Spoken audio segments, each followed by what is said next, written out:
The big toe. The big toe is the most human part of the human body, in the sense that no other element of this body is as differentiated from the corresponding element of the anthropoid ape, chimpanzee, gorilla, orangutan, or gibbon. This is due to the fact that the ape is tree-dwelling, whereas man moves on the earth without clinging to branches, having himself become a tree. In other words, raising himself straight up in the air like a tree, and all the more beautiful for the correctness of his erection. In addition, the function of the human foot consists in giving a firm foundation to the erection of which man is so proud. The big toe, ceasing to grasp branches, is applied to the ground on the same plane as the other toes.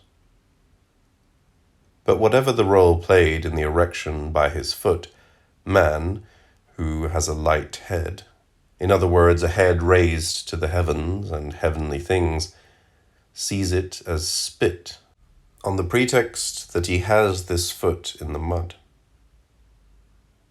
Although within the body blood flows in equal quantities from high to low and from low to high, there is a bias in favor of that which elevates itself, and human life is erroneously seen as an elevation.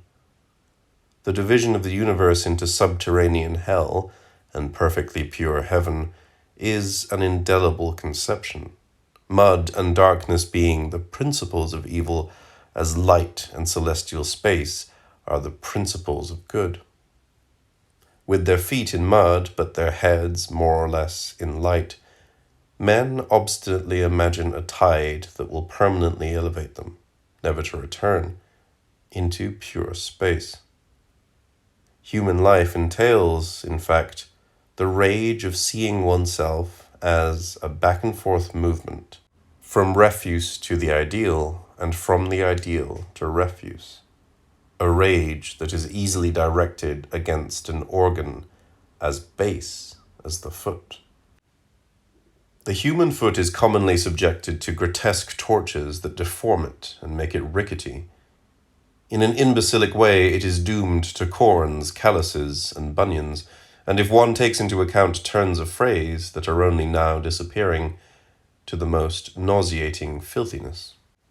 The peasant expression, "her hands are as dirty as feet," while no longer true of the entire human collectivity, was so in the 17th century. Man's secret horror of his foot is one of the explanations for the tendency to conceal its length and form as much as possible. Heels of greater or lesser height, depending on the sex, distract from the foot's low and flat character. Besides, this uneasiness is often confused with a sexual uneasiness. This is especially striking among the Chinese, who, after having atrophied the feet of women, situate them at the most excessive point of deviance.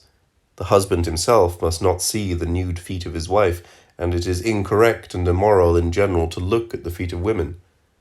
Catholic confessors, adapting themselves to this aberration, ask their Chinese penitents if they have not looked at women's feet. The same aberration is found among the Turks, Volga Turks, Turks of Central Asia, who consider it immoral to show their nude feet and to even go to bed in stockings. Nothing similar can be cited from classical antiquity, apart from the use of very high souls in tragedies. The most prudish Roman matrons constantly allowed their nude toes to be seen.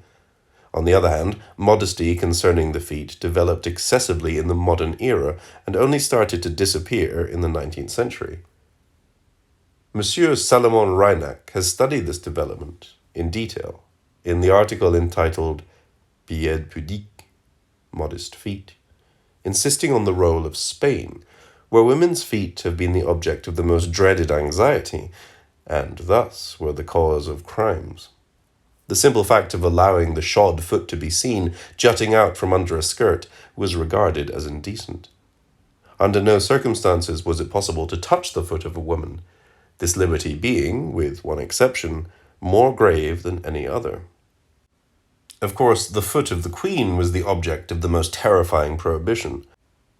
Thus, according to Madame d'Aulnoy, the Count of Villamediana, in love with Queen Elizabeth, had the idea of starting a fire in order to have the pleasure of carrying her in his arms. Almost the entire house, worth 100,000 écus, was burned, but he was consoled by the fact that, taking advantage of so favourable an occasion, he took the sovereign in his arms and carried her into a small staircase. He took some liberties there, and, something very much noticed in this country, he even touched her foot. A little page saw it, reported it to the king, and the latter had his revenge by killing the count with a pistol shot.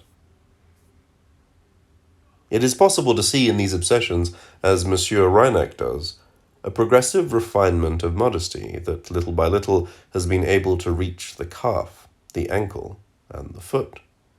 This explanation, in part well-founded, is, however, not sufficient if one wants to account for the hilarity commonly produced by simply imagining the toes. The play of fantasies and fears, of human necessities and aberrations, is in fact such that fingers have come to signify useful action and firm character, the toes stupor and base idiocy. The vicissitudes of organs, the profusion of stomachs, larynxes, and brains, traversing innumerable animal species and individuals, carries the imagination along in an ebb and flow it does not willingly follow, due to a hatred of the still painfully perceptible frenzy of the bloody palpitations of the body. Man willingly imagines himself to be like the god Neptune, stilling his own waves with majesty. Nevertheless, the bellowing waves of the viscera, in more or less incessant inflation and upheaval, brusquely put an end to his dignity.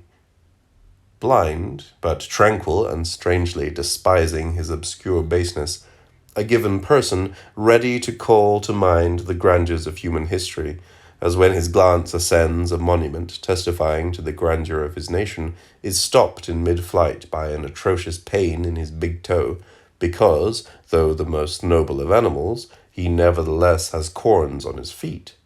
In other words, he has feet, and these feet independently lead an ignoble life. Corns on the feet differ from headaches and toothaches by their baseness, and they are only laughable because of an ignominy explicable by the mud in which feet are found. Since by its physical attitude the human race distances itself as much as it can from terrestrial mud, whereas a spasmodic laugh carries joy to its summit each time its purest flight lands man's own arrogant spread-eagle in the mud, one can imagine that a toe, always more or less damaged and humiliating, is psychologically analogous to the brutal fall of a man. In other words, to death. The hideously cadaverous and at the same time loud and proud appearance of the big toe corresponds to this derision and gives a very shrill expression to the disorder of the human body, that product of the violent discord of the organs. The form of the big toe is not, however, specifically monstrous. In this, it is different from other parts of the body, the inside of a gaping mouth, for example. Only secondary, but common, deformations have been able to give its ignominy an exceptionally burlesque value. Now it is easy, most often, to account for burlesque values by means of extreme seductiveness.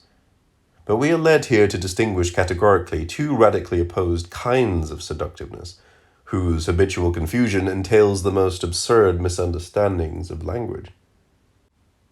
If a seductive element is to be attributed to the big toe, it is evidently not one to satisfy such exalted aspirations as, for example, the perfectly indelible taste that, in most cases, leads one to prefer elegant and correct forms.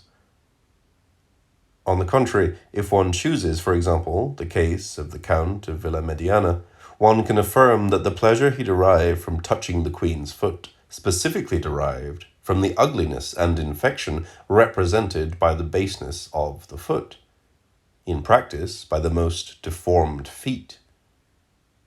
Thus, supposing that the Queen's foot was perfectly pretty, it still derived its sacrilegious charm from deformed and muddy feet. Since a queen is a priori a more ideal and ethereal being than any other, it was human to the point of laceration to touch what in fact was not very different from the stinking foot of a thug. Here one submits to a seduction radically opposed to that caused by light and ideal beauty. The two orders of seduction are often confused because a person constantly moves from one to the other, and, given this back and forth movement, whether it finds its end in one direction or the other, seduction is all the more acute when the movement is more brutal. As for the big toe, classic foot fetishism leading to the licking of toes categorically indicates that it is a phenomenon of base seduction, which accounts for the burlesque value that is always more or less attached to the pleasures condemned by pure and superficial men.